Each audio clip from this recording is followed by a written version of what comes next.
Oh, sabi rito mga kababayan, alam nyo kaibigan ko 'to kaya lang minsan 'di ba, kailangan na rin naman nating anuhin 'di ba?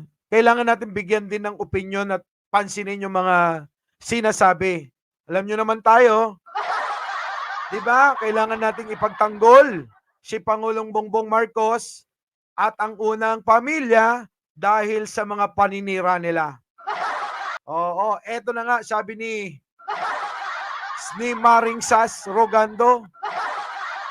Oo, dahil nga etong pangulo, mga kababayan, hindi nila maintindihan yung alin, yung private na na pag-celebrate ni Pangulong Bongbong Marcos.